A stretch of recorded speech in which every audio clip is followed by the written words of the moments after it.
Hey guys, my name is Nina and welcome to my online course.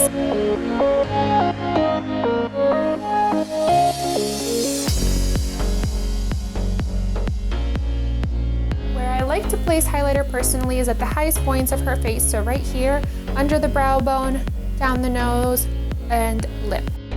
Blush is actually one of my favorite steps because I feel like it ties everything together. I'm going to actually do a little bit on the nose,